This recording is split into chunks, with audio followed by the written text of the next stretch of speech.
What are some crazy World War II facts you know? The story of the Goring brothers is mind-blowing. I can't believe Hollywood hasn't made a movie about it. Hermann Goring was a high-ranking Nazi Party member.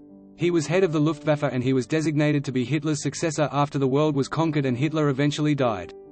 His brother was Albert Goring. Albert was staunchly anti-Nazi. Albert saw the regime for what it was: brutal, horrible, murdering racists. He especially objected to the treatment of the Jewish people. Albert would actually use the fact of who his brother was to get out of trouble for helping Jews escape.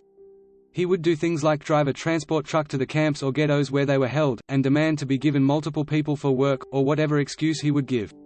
When he got resistance, he would drag out, "Do you know who my brother is? Now bring them to me." He would then drive them to safety and release them. He once saw a bunch of Jewish women being forced to scrub a street, so he hopped down on his knees and joined them. When the Nazi officer realized who he was, the scrubbing stopped. He did many things like this: saving Jews from almost certain death, defying the party, defying his brother, again, using his brother's political clout to derail Nazi objectives. It's effing wild. And then, he gets captured, at the end of the war, and is going to be killed with the other captives, because of course Goring's brother must be Nazi scum.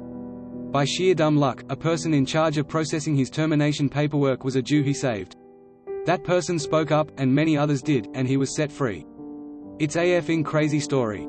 It's documented in a book called Goring and Goring, although I think they adopted the spelling Goring for the book. Not sure of the difference. If anyone speaks German, enlighten me please. The Soviet 13th Guards Rifle Division, one of the units in the Battle of Stalingrad, suffered 30% killed in the first day of fighting. Just 320 of the original 10,000 soldiers survived the entire battle. On the very first day of the German advance into the city itself, as the Germans were overrunning Soviet positions right up to the Volga, all formations in the vicinity were given orders to immediately proceed to the city, including the 13th Guards Rifles, who were in the middle of their resupply and recruitment phase after suffering over 50% losses in the Battle of Kharkov. The 13th Guards immediately rushed to the Volga, and at 5 p.m. on the very first day, conducted a river crossing under hostile fire, in order to reinforce the Soviet rearguard, which at this point was at brigade strength. The Vanguard Regiment suffered 50% casualty to launch their assault across the Volga and to secure the crossing for the rest of their division, who would follow. In the following days, the division participated in some of the most brutal and famous fighting in Stalingrad, such as the railway station and Pavlov's house. The entirety of its 10,000 would be lost during the Battle of Stalingrad, and out of a Soviet rifle division, a mere company remained.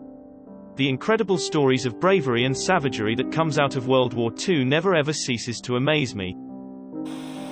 Tsutomu Yamaguchi was on a work trip to Hiroshima when the atom bomb went off. He then returned to his job, home in Nagasaki, and was describing the blast to his unbelieving boss when the Nagasaki bomb went off. He survived both atom bombings. Damn, that's crazy. The explosion looked just like that. Only about 4% of Londoners used the tube stations for bomb shelters in the Blitz. About 40% used Anderson shelters under their back gardens or cage-like shelters in their homes. The rest stayed in their usual bedrooms and hoped for the best. You might be interested in this, but Albania built enough bomb shelters for their entire population during the Cold War. Link. My grandfather fought in France in WWII for the US. During a battle, a girl was shot and killed. He took her body, left the battle, went to the nearby town and went door to door to find out where she lived. He returned her to her parents. After the war, he named his daughter, my mom, Tana, after that little girl. Leo Major's entire career in the war was effing insane. Major was serving with the Regiment de la Chaudière, which landed on the beaches in the Normandy invasion on June 6, 1944.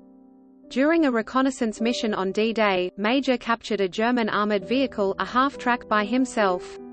The vehicle contained German communication equipment and secret codes. Days later, during his first encounter with an SS patrol, he killed 4 soldiers, however, one of them managed to ignite a phosphorus grenade. After the resulting explosion, Major lost one eye but continued to fight. He continued his service as a scout and a sniper by insisting he needed only one eye to sight his weapon. According to him, he looked like a pirate. Major single-handedly captured 93 German soldiers during the Battle of the Scheldt in Zeeland in the southern Netherlands. During a reconnaissance, while alone, Major found shelter in a house from the rain and the cold. While there, he spotted 2 German soldiers walking along a dike. He captured the first German and attempted to use him as bait so he could capture the other. The second attempted to use his gun, but Major quickly killed him. He went on to capture their commanding officer and forced him to surrender. The German garrison surrendered themselves after 3 more were shot dead by Major. In a nearby village, SS troops who witnessed German soldiers being escorted by a Canadian soldier shot at their own soldiers, killing 7 and injuring some others. Major disregarded the enemy fire and kept escorting his prisoners to the Canadian front line. Major then ordered a passing Canadian tank to fire on the SS troops. He marched back to camp with nearly 100 prisoners. Thus, he was chosen to receive a Distinguished Conduct Medal. He declined the offer to be decorated, however, because according to him General Montgomery, who was to present him with the award, was incompetent and in no position to be giving out medals. Whether he actually got this nomination and why he wouldn't have received it is not clear. The National Archives only has a record of recommendations for award for Major, which regards the DMC award he got in 1945 for the reconnaissance of Zwolle. Greater than in 1945 for the reconnaissance of Zwolle. I think this sentence is really underselling the fact that he, a one-eyed French-Canadian man, single-handedly liberated an entire town from Nazis that had infiltrated the local resistance overnight and saved it from being bombarded by artillery the next day. Yang Kyungjong was a Korean soldier who fought in the Japanese, Soviet, and Nazi Germany armies. He was caught by US forces in France. I saw a documentary on this. It was not by choice. He was drafted each time. Edit, I found it. It's not much of a documentary, but it has more information. Link. My grandma is now almost 99, and what baffles me is when she talks about how during the war she felt like she was living in a women-only country. Talks about how she'd go days or longer without encountering a single man, and her girlfriends got to use their boyfriends' cool nice cars every day to go out and have fun together while their boyfriends were all away at war. I read somewhere that Russia's losses were so great in the war that the population declines of the 60s and 90s were a direct result of the dead soldiers because their children that were meant to be born during these periods never were.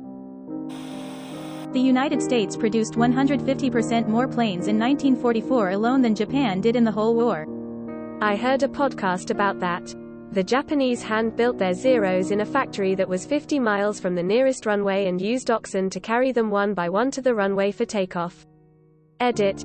The podcast is Dan Carlin's Hardcore History. The episode is called Supernova in the East. Link.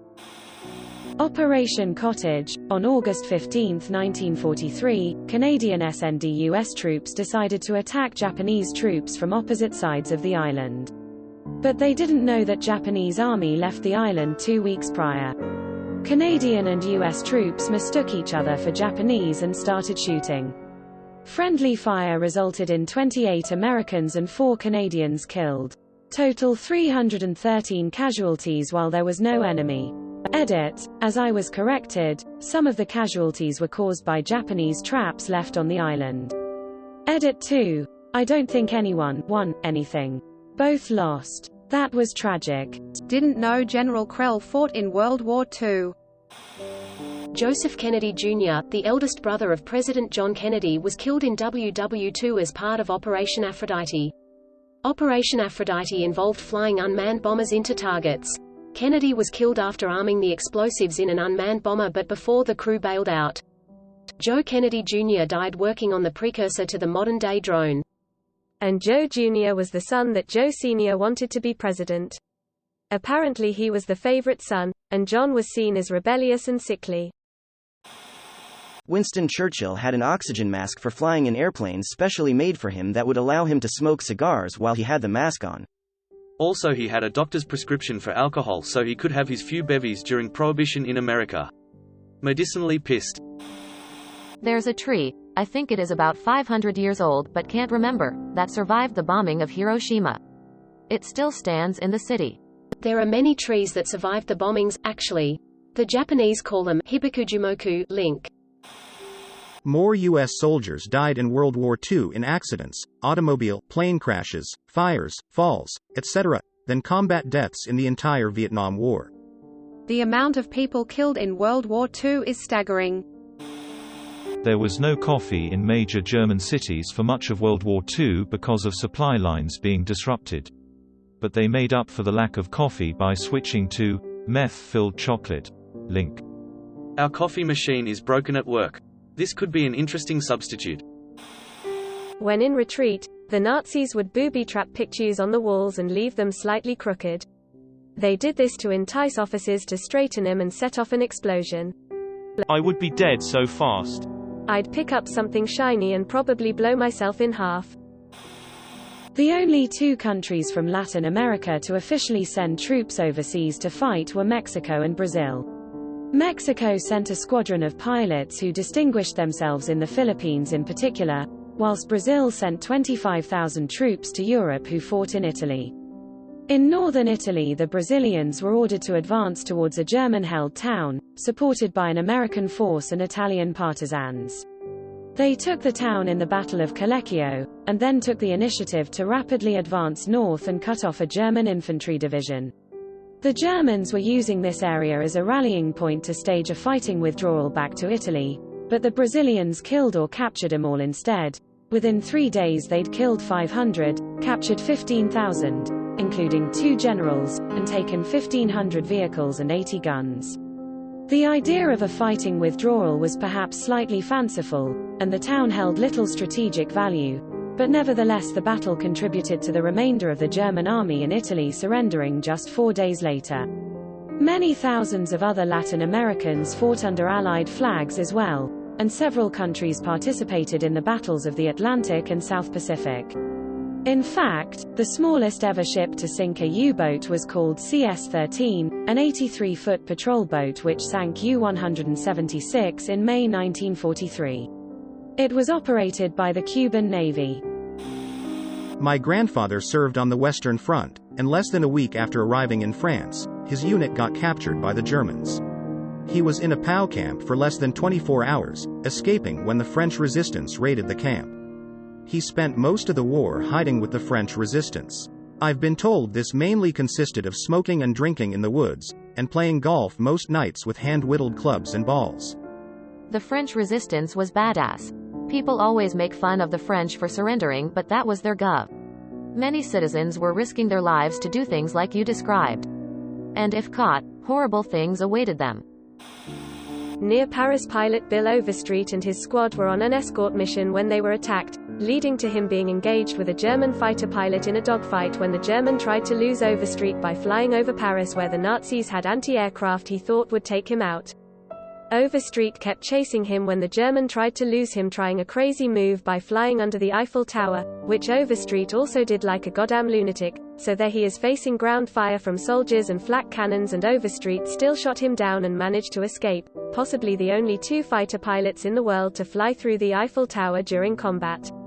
World War II fighter pilots in general from all counties were basically crazy as hell. They had none of the instruments pilots have now and were basically flying with only their eyes and basic radar. Took a special kind of guy to step up to that challenge. That's why enemy fighter pilots had a weird begrudging respect for each other even as they were trying to kill one another in the air. A woman with a broken radio that could only play British radio was sentenced to prison for listening to the enemy's broadcasts. She had a technician round to fix the problem but heard a news broadcast that was vitally important and told her neighbour, who reported her. The vitally important news broadcast was that the neighbour's son wasn't killed when his ship sank but that he was arrested, captured by the British and was being held in a British POW camp. Ungrateful bitch. Also, because the concept of hidden wire taps was still fairly new, British intelligence managed to uncover a large amount of intelligence on the German military doctrines by locking all of the captured higher-ranked officers they could capture, generals, colonels, admirals and such, in a manor house covered in microphones and letting them speak freely. The whole of Britain's intelligence victory in the war sounds like bad fiction. Going over German files after the war. So, how many spies did we get? All of them. A Finnish soldier took a whole bottle of Pervitin and skied 400 kilometers in a matter of days. He was high for 14 days. During World War II, amphetamine and methamphetamine were used extensively by Allied and Axis forces for their stimulant and performance-enhancing effects. Plus D get up troops will be brutal. There was a Polish priest named Max Kolbe. He ran one of the biggest churches, monasteries in the world at the time. When the Catholic Church entered into a compact with Nazi Germany, he protested and turned his church into a haven for Jews, gays and Slavs. This worked well until Germany took over Poland. Then, he was sent to Auschwitz. While there he would take other people's punishments and eventually took the death penalty on someone else's behalf as well. What did the Catholic Church do? They made him a saint. When he was canonized, the man whose life he'd saved was in the church. Wow, that's awesome. FDR didn't really care who his vice president was his last term, even though he was practically already dying. Party officials picked Harry Truman, and FDR almost never included him in any decision-making even after they were elected. When FDR died a couple months into their term, Truman wasn't really in the loop on what exactly was happening with the executive branch and ending World War II. A couple months later he dropped the atomic bombs on Japan. This reminds me of a story I read recently, something about how after FDR passed, Truman went to Eleanor to offer his condolences and he asked her to let him know if there was anything he could do for her, and she basically said, "Oh Harry, is there anything I can do for *Q?" She really knew and understood the gravity of the mantle that was befalling him at that moment. Coco Chanel was an avid Nazi supporter. Link. And Audrey Hepburn would transport messages for the resistance. F. Chanel. The British had a rudimentary radar that allowed him to shoot down planes at night. To hide the fact that the technology existed, they put out propaganda that gunners eating carrots helped their eyesight to account for accuracy at night. Eating carrots does not improve your eyesight. Edit. Thanks for the awards, kind strangers. Britain's most famous night fighter ace, John "Cat's Eyes" Cunningham, had said in interviews that his favourite food was carrots. That's why British intelligence chose carrots for the cover story.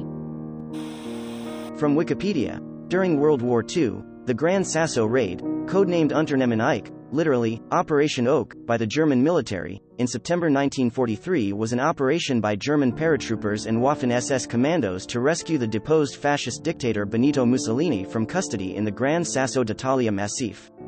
Hitler busted Mussolini out of prison. The whole story of Ted Roosevelt Jr. He was a bazillionaire titan of industry and gave it up to serve in World War II. He was the deputy commander of the fabled 1st Infantry Division under General Terence Allen, who had famously been shot through the face in World War I. Roosevelt led forces through North Africa and Sicily, where he got on Patton's coup list, some for good reason, some not, and wound up out of the war. He was so determined to get back into the war he wound up leading soldiers in the first wave of landings at Normandy at Utah Beach and was the only general to do so. After that, he was awarded a 2nd star, a Medal of Honor and command of an infantry division, but he never got to see any of that because he dropped dead of a heart attack in Cherbourg.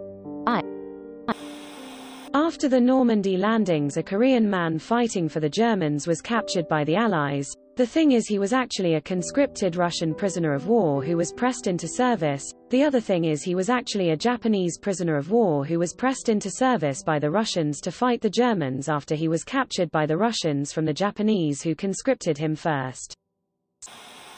The Night Witches. USSR female pilots flying training aircraft from World War I would bomb German trenches at night by cutting their engines, gliding over the trenches to do the bombing run, then getting out of the cockpit and restarting the plane by spinning the propeller manually. From the depths of hell in silence. WWII. Rejected Princesses has a great section on them. From the site. This all-female civilian volunteer unit of the WWII Soviet military overcame a lack of training, equipment, and faith to pull off one of the greatest underdog feats in human history, and in so doing become Germany's worst nightmare. Cut content. Individual stories of night witches. Maria Smirnova was a peasant from a village school who became a squadron commander. She was a nervous wreck before each of her 935 missions, and slept only 2 to 4 hours a day for the entirety of the war. When sent to a recreation facility to calm her nerves, she ran away to rejoin the Night Witches, because she couldn't stand others risking their lives while she did nothing. Yevdokia Dusia Nozel joined the unit after the maternity ward where she'd just given birth was bombed and her newborn son was buried in the rubble. She was shot and died mid-flight. Irina Koshirina had to steer her plane home when her pilot, the aforementioned Dusia Nozel, was killed mid-flight. With Nozel slumped into her controls, Koshirina, with one hand, grabbed her by the collar and lifted her off the controls. She used the other hand to steer. Nina Respapova was born into famine and destitution. Barely able to enter technical school for engineering, she sat on the stairs for 2 months before being allowed in. She thereafter joined the Night Witches. One of her most harrowing experiences saw the entire floor of her cockpit blown away by a shell and her navigator shot in the neck. They landed the plane and the two had to walk back to the Soviet lines through mud and impassable roads, in their socks. When they returned, the men at the infirmary allowed them ahead in line, possibly at the costs of their own lives. Another time, with the Germans closing in, she had to take off in an airplane which was missing half of one of the propellers. To balance it out, she knocked half of the other one off and narrowly held the plane together as she escaped. Nadezhda Popova joined after the Germans killed her brother and converted her house into a Gestapo police station. She was one of the first recruits into the Night Witches, surviving some of the most dangerous missions. She at one point returned from a sortie with 42 bullet holes in her plane, map, and helmet, but miraculously alive. She met her future husband in the war, and lived to the age of 91. Of the experience, she would later say, "I sometimes stare into the blackness and close my eyes. I can still imagine myself as a young girl, up there in my little bomber. And I ask myself, Nadia, how did you do it?" A legend stated that the British would hold the Rock of Gibraltar as long as the monkeys roamed there. Churchill had a secret operation to sneak extra monkeys onto the island to replenish the current stock. Most of the Allied powers were fine with an aggressive dictator invading 1 or 2 countries, as long as he promised to stop there. He didn't stop there. Maybe it is important to remember this. Thank you for watching. We upload new videos every day. So be sure to come back for more fun. Please consider liking and subscribing if you enjoyed the video.